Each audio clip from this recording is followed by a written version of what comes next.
I don't even know if you can go in the store, but I went by, they were locked, and I guess you have to order everything online. Uh, but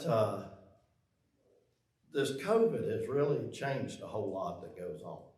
And social media has changed a lot that goes on. And I know that we are creatures needing communion with one another. We're social beings.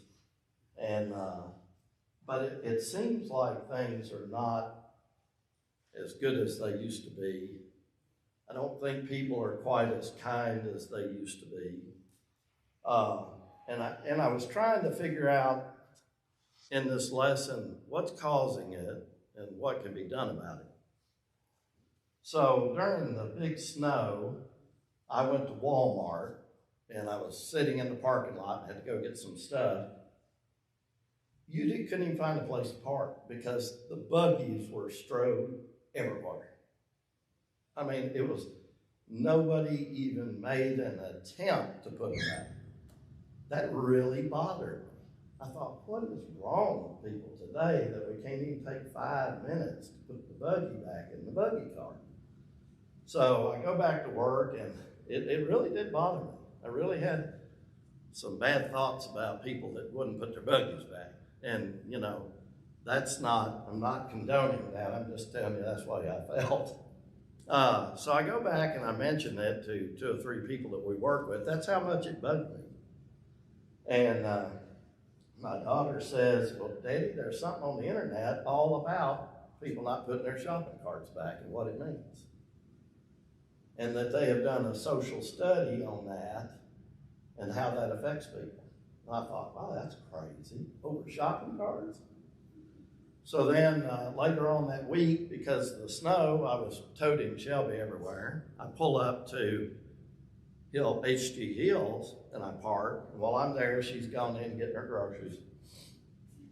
A man and his wife pull up in the middle. They get right in front of everything. They park and get out, lock the car up, and go in. Well, snow's everywhere. You can't get around him. He's blocking the aisle. There's hundreds of parking places open. And I thought to myself, and I'm sitting there looking at him, I thought, well, I'll be darned.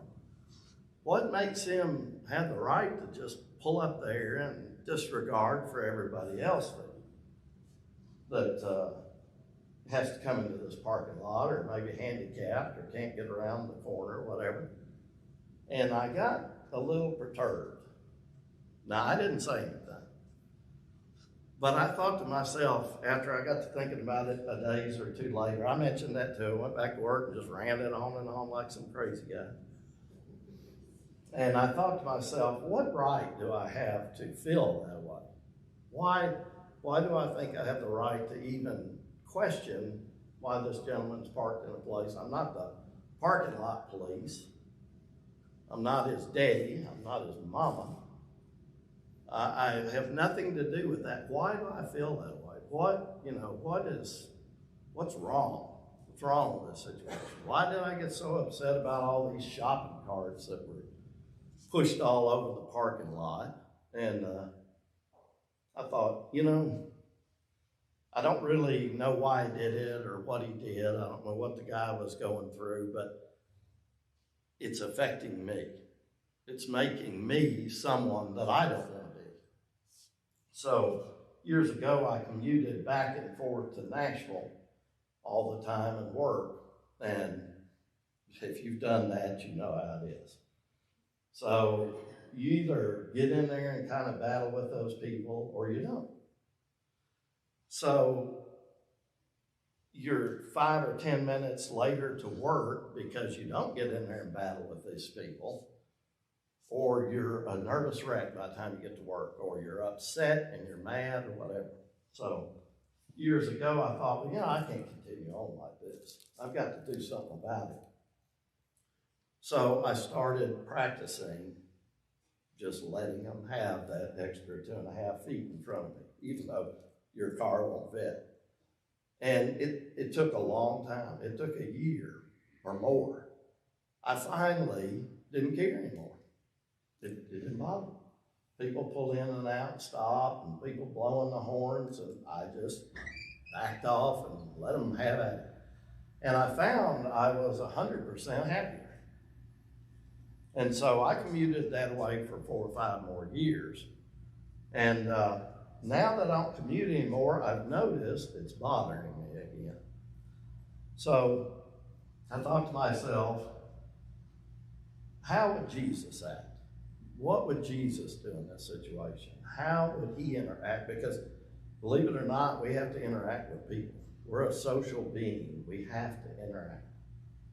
We have to have this on some level. I don't have any kind of social media. I'm not saying it's good, bad, or indifferent. I can't control how I feel about everything that goes on, so I'm like those monks that run up in the hill and live in the cave. I can avoid it.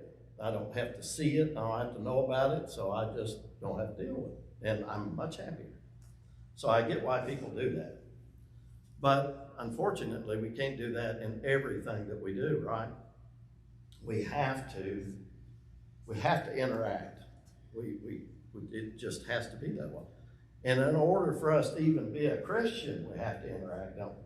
Because our mission is to bring other people to Christ, to give them the same opportunity that Christ gave us. So we have to do this. Who in here would agree that this world has went to taking a handbasket?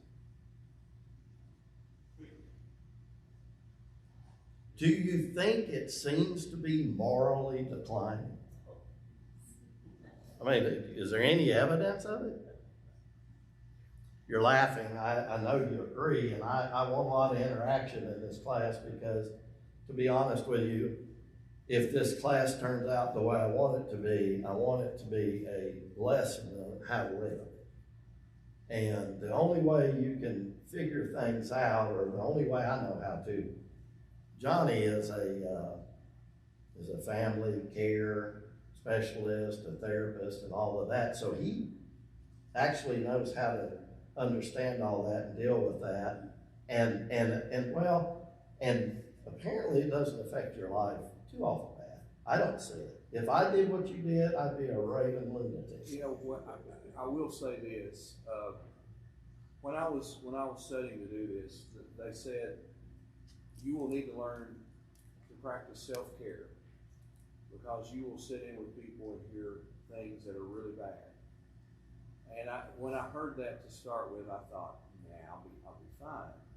But then when I got into it and started practicing, I would come home at night and Jada would say, "You've had a really bad day, haven't you?" She could just tell that I'd heard things, people explaining things that were really bad. And so I really had to stop and say, okay, I've got to figure out a way to leave this at the office when I come home. And it's kind of like you driving in traffic. You had to figure out a way to back off and just let people have it. And I've had to do that in the profession of marriage and family therapy because sometimes you can do some really bad things and you have to say, okay, when I walk out of the office today, it stays right here because I don't want to carry my sadness and my, depression back home to my family because they don't deserve what I've had to help people with this day. Well, everybody's not trained for that either. No. You get what I'm saying? Yeah. I mean, everybody is, everybody deals with things differently. In this world of information overload, I don't deal with that well. I really don't. I don't like what it does to me. I don't like that I have an opinion about everything that's said and goes on. Who voted what way? Who had an opinion about what? What president's running? What president didn't win? Just everything and how other people feel about it. I don't know you. I don't know why you voted the way you voted. Maybe you voted that way because your family always voted that way. Maybe you have about as much knowledge about the government as I do, which is zilch. Nada. So we form opinions based on something, that we really don't know a whole lot don't know your motive, don't know why you did it, don't know what even determined the decisions you made. So it makes me form opinions about people that I just really don't have a right to do that. So in saying all that, what is our part in all of this moral decline? You know, what do we have? Because we have a job, right? I think that's my favorite. We have a duty to this world, don't we? As Christians, to go out and share the gospel and things of that nature. And I'm going to pose something to you you're probably not going to agree with. But maybe in the end you will. I think part of the moral decline is our fault. That we're to blame. Even though you're not a murderer, you're not a thief, you're not all of these things. I watched the news the other day, and I watched like 5 minutes, about all I can stand, get the weather and whatever. And Amazon has given trillions of dollars or $1 billion or whatever it is to good deeds, right? You see a lot of people doing that now. And I'm not saying Amazon is evil, but evil people do good to each other. Did you know that? They treat each other in a certain fashion a lot of times. So if we are just recognized like Amazon and the good that we did, that we went down and gave away some coats and we did some food and things of that nature, does that really set us apart from Amazon? You know, Amazon's not out, you know, that I know of, ripping people off and stealing and, you know, all these type things. So are we, those good things that we did over there, is that really distinguish us differently from what they do? So the more I looked at it, the more I thought, well, our true model and guide is Jesus, right? To be a Christian is Christ-like. So we must mimic Christ in all things. In the way we worship our Lord, and the way we interact with our brothers and sisters in Christ and humanity. So I think if we want to make this country better, if we want people to see it, we're going to really, really have to work on how we interact with them. I don't need to sit in a car and have that attitude about where that gentleman parked in that parking lot, even though it drives me crazy that we can't pull into a space when they're available. And the reason I'm saying that, and I understand this, so this lesson is for me. If you guys don't get anything out of it, I hope you do.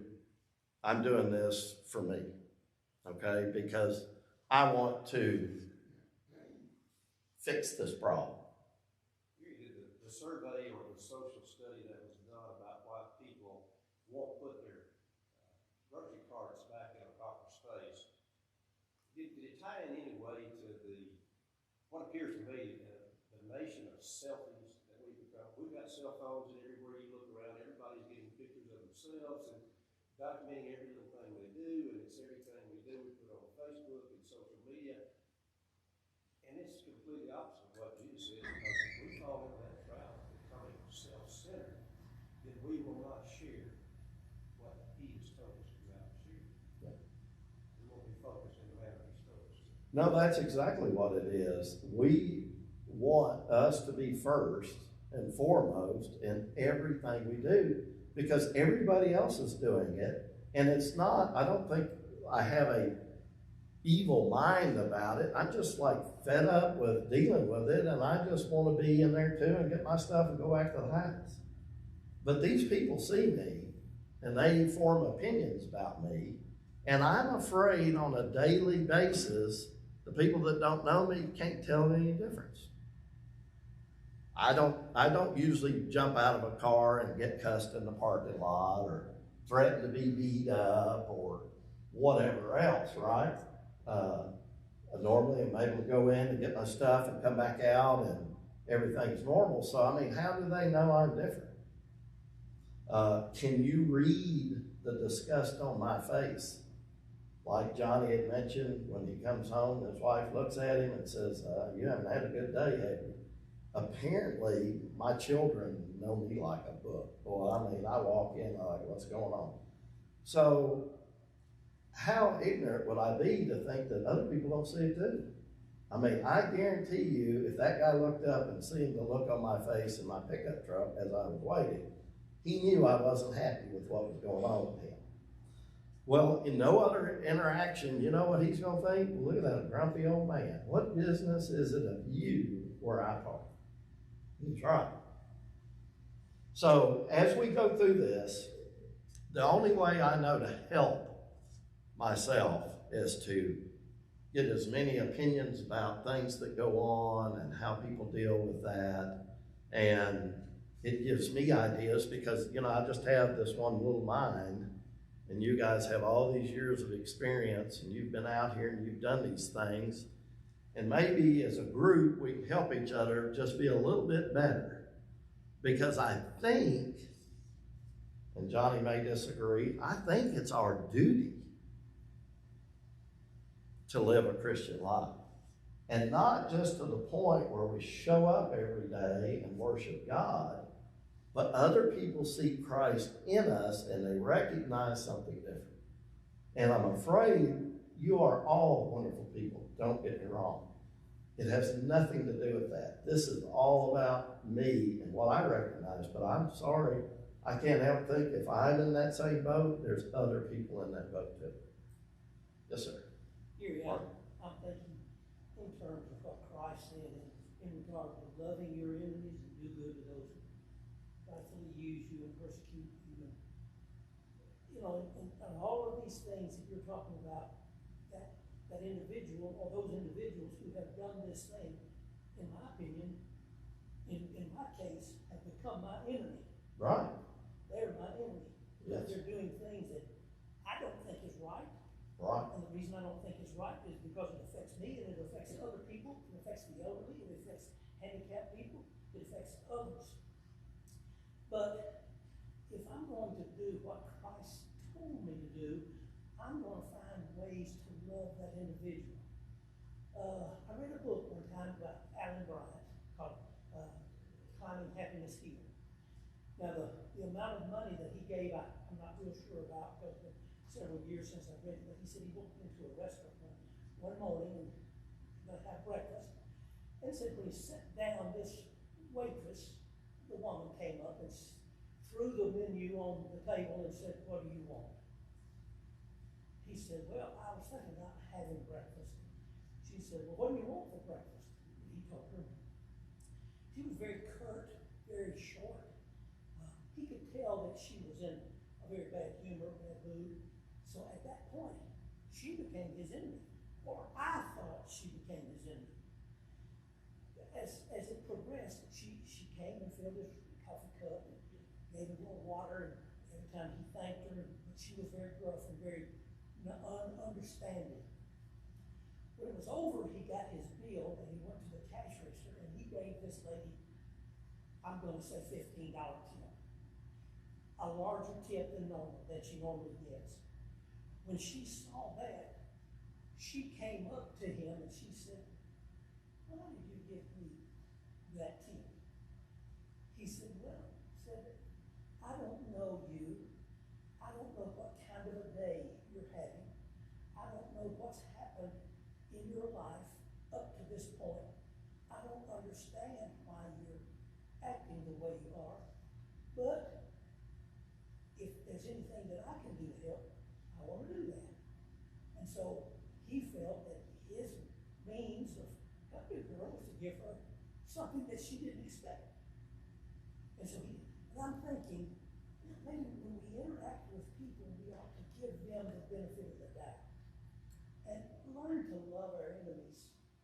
And that is insurmountable problem for me. I have a It's tough time. for every human, Oh, for God, every human. yes. You know, and I know God loved Adolf Hitler. He loved all those people who were, wicked, evil. He loved them ever. And I'm thinking, if he can do that, why can't I? Why can't I train myself to do that? We can definitely be better. I think so. We won't ever be Jesus, but we can be better. I agree. So in here, I hope everybody heard that story. So you have two people there. And there's two sides that you can look at, right? Chances are both of those people didn't benefit from that. But they could have. Both people could have been better in that situation. But there's guaranteed one's better, right? So the one that is 100% better is the guy that had the best attitude towards her and did not let it ruin his day. The woman, possibly, we could have improved her life. May not have, but at least one's better, right? The alternative to it is, if we meet aggression with aggression and we meet evil with evil, even though we're not doing anything technically wrong as far as, I don't know, the big sins or whatever you want to say, we could both leave that situation worse off. And I'm afraid that's what happens. And it does every day, to the point that we get to where I am when you start recognizing I'm not as nice as I used to be. You know, I don't know if you ever watched Steel Magnolias. Said, I'm not quite as nice as I used to be. You got to do something about it. So that's where our lesson is going to start, and I hope that we can all benefit from that. But if you're not convinced and you're not committed, you know, it's kind of like I had a lesson years ago that I was teaching, and there's a hypothetical that you would give your life for a child, right? Or someone you love. And you can think that all day. But it's easy to do because it's not really a reality. But if that car was bearing down and you're standing out in the road and that child's imminent danger is there, you're going to do what it takes to get them out of the way because you know that's reality. That's what we need to do with this. We need to learn that the way we live and treat people is a reality of how we should be Christians. Does that make any remote sense? We need to, and the only way we can do it is to study it and look at how Christ treated others and make sure that this becomes a reality for us or we won't change. Yes, sir. I think it goes back to, look at what Christ did. He always treated everyone with love and respect. And he a lot of times, went out of his way to do those kind of things. I think about the cart situation you started the lesson talking about. Sometimes, I may be wrong in what I'm thinking. I'm just thinking out loud here, but I try to do something good when I see something that bothers me. So, my reaction might have been, I think I'm gonna put some of them carts in the corral for the person that has to come out and get them, because that's gonna make their life easier, and it helps me get rid of that anger I have that person that's not doing it. Does that make sense? Yes, no, 100%. So it's sort of just like when you were driving, you finally said, you know what, I'm just gonna give them their space, and I'm letting that go, and then I'm gonna do something good, and I'm not gonna worry about letting that make me mad. And in the process, you're showing other people how to treat other people nicely. Yeah, you'd be surprised, that you're being observed all the time. Somebody's watching you all the time. Even now, you're on camera a lot of times. So if you were out in that parking lot, seriously, and you thought, I really have the wrong attitude towards this, I'm gonna make myself a little better, let me just get up and put it a few of those way. Somebody will probably see that. Somebody will have an opinion about it. And I don't see how they could have a bad reaction towards that. So that sounds like a good solution. And then you're gonna leave there like the story he talked about, feeling better about yourself. Because if we can't fix nobody in this audience or anybody we encounter, we can fix us, right? And You might be surprised, somebody might join you and help out a little bit. And in the end, two people are feeling better, you know. Yourself's the only person you can fix. You can't fix anybody else. yeah, it's, you know, I watch Dr. Phil some now, so don't judge me. My kids accuse me of leaving every day at 2:30 or going home so I can watch the Dr. Phil show. That's not true. It just happens to be on when I get there. But anyway, he's actually a very smart man. I wished his fight for Christ was as strong as his fight for all the other craziness goes on. He'd be a good man to have on our side. But he deals with that, and truly the only person you can really fix in your whole life is yourself. I think he made one statement, said the good news and the bad news. The good news is you can only do it yourself. No, the bad news is you're the only person that can fix you. The good news is you're the only person that can fix you. That's actually a pretty good analogy. So we'll start at Matthew 7:13-23. And David had this in his lesson, but this is kind of the starting off point for our lesson. Enter into the narrow gate, for wide is the gate and broad is the way that leads to destruction, and there are many who go in by it. Because narrow is the gate and difficult is the way which leads to life, and there are few who find it. Beware of false prophets who come to you in sheep's clothing, but inwardly they are ravenous wolves. You will know them by their fruits. Do men gather grapes from thorn bushes or figs from thistles? Even so, every good tree bears good fruit, but a bad tree bears bad fruit. A good tree cannot bear bad fruit, nor can a bad tree bear good fruit. Every tree that does not bear good fruit is cut down and thrown into the fire. Therefore, by their fruits you will know them. The fruits that we produce are, you can take that as people that we bring to Christ. You can take that however you wish. There's a lot of applications. But we also produce a fruit daily as we go through this life, and that's what we're talking about. That fruit that people see so easily. They can tell whether it's good or bad. And we can't just be like the Amazons and the other good people. We really need to be different, completely different, and recognizable in almost any situation. And I know, and I don't know about you, I know I am not that way. I know that there are people that know me that know I'm a Christian. But shouldn't it be more than that? And so as I look at the way Christ lived, they immediately knew, and even the evil and wicked people did, that he was different. That he talked different, he acted different, he was different. Can you be Christ? No, I can't be Christ. But I know one thing, we are committed to try to live like Christ and act like Christ. So we have the responsibility to do something about how this world has affected us. And it's gradually getting worse. And if we don't do something about it, you ain't gonna be able to tell one of us from the evil people, years down the road. It's just, we're declining at a horrible rate. In Romans 12:2, do not be conformed to this world, but be transformed by the renewal of your mind, that the testing you may discern what is the will of God, which is good and acceptable and perfect.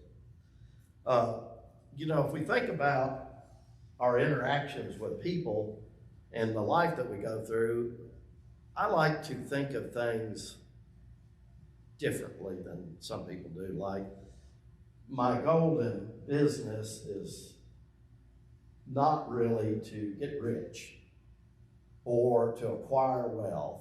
It's a game. I like to see if I can convince you to become my customer. And if I can talk you into bringing your car to me and then pleasing you and making things well, that's my game. Money is just a part of it. You get it? I mean, it is for me. So even when I worked for another place, they said, you know, you work for us like it's your business. Well, I appreciate them thinking that way, but I really had an alternative motive. It's a game for me. So that's how I deal with stuff. I know you're probably thinking, boy, he needs to have some checking out, but it works for me. So it's a game. So if I look at people as, hey, these are obstacles in my life, and their job seems to be to deter me to be one way, and I'm going to be the other way. And Christianity, I don't know if you agree or don't agree, but I believe it's a learned religion that we have to train ourselves continuously to be the way we want us to be. So let's use different things that work for us. So they're the obstacles, and my game in the end is to not let any of those people affect me in any negative circumstances any day. So now it's not a matter of I'm right and they're wrong, or they're evil and I'm good, or I just don't like where they park their cars or how they wear their hair. So a few things that drive me nuts, you probably tons of you do. If you do, please don't take it personal. I can't stand a do-rag. It drives me nuts. So if you got one, I'm sorry I feel that way, but it's not you, it's the do-rag. So anyway, so I'm trying to figure out how am I going to deal with these people? How do I continue to make myself better? James 1:26, if any of you thinks he is religion and does not bridle his tongue, but deceives his heart, this person's religion is worthless. I don't run out cussing people, and I don't say a lot of horrible things, and I don't scream at people, and I don't blow my horn and carry on such matters as that, but I often enough think things that I shouldn't be thinking. And God said, if you do it in your heart, you've done it anyway. It's not doing me any good to even think that way. So I have to get this stuff out of my head. I've got to quit having opinions about everything I deal with. I shouldn't let my emotions rule how I treat people. I should see everybody out there as an opportunity to bring to Christ. And if nothing else has benefited from it, I will have. So if I'm not going to be able to approach these people, if they see it on my face, the disgust or the aggravation or whatever. So it's one thing to bridle our tongue. And I know, guys, everybody has an opinion. I do. I have opinions. And my wife and I discuss some of them. She's probably sick of hearing it. But, about things that go on. And then I'm not just affecting me, I'm affecting her. So, I need to bridle my tongue, but I also need to just empty my brain from even these thoughts. It's hard to do. It's awfully hard to do. We are just bombarded daily by stuff on the news and the TV and people we interact with. It's just, and so this is not something that we can have a lesson today and we go out and we're all going to be better people. We have to work on it like every day, every minute of every day. Yes, sir. Get you some bees. Get some what? Get some bees. Bees. They'll take your mind off a lot of this. Well, I do like flowers, believe it or not. I like that. I've picked this up in my older age because I can't do nothing else anymore. So flowers have become my friends. I like to plant them and buy them and do that. I don't want to garden though, that's work. That's for people that's got time and effort. I don't want to garden, but I will eat it if you bring it. But, you know, yes, you have to have some kind of release. You know, you got to have something that you enjoy. I'm really, I don't want you to think I'm not a happy person. I'm actually very happy. Most people that know me and interact know I'm typically happy. But it bothers me I feel this way, right? Do you think that we tend to put our needs before God's needs? That's a part of the problem, isn't it? I know for a fact that when I'm upset about an interaction that's going on, I must be the center of the problem. You get what I'm saying? Because I shouldn't have a problem about some of this stuff. So if I'm the center of the problem because I'm having an issue with it, then I'm not putting God first. So it's very hard to take that element out because we live here today. I breathe. Money is a necessity, right? Clothing is a necessity. Air and health care is a necessity. For me, cars are a necessity. I like to go and do and things of that nature. And those are all fine and dandy to have. But when we allow it to come between us and God, that selfishness that we talked about, when people wouldn't put the carts back, you know, them first and their needs first. I don't need to put it back. Somebody else paid to put it back. They'll put it back. You know, I don't care if it scratches his car. Or I don't even know what their motives are or thoughts behind it is. My daddy whipped me enough, I put the carts back. And I'm not saying everything works for everybody, but worked for me. Mark 12:29 through 31. The first of all of the commandments is, Hear, O Lord, the Lord our God is one Lord, and thou shalt love the Lord with all the mind and with all the strength. This is the first commandment.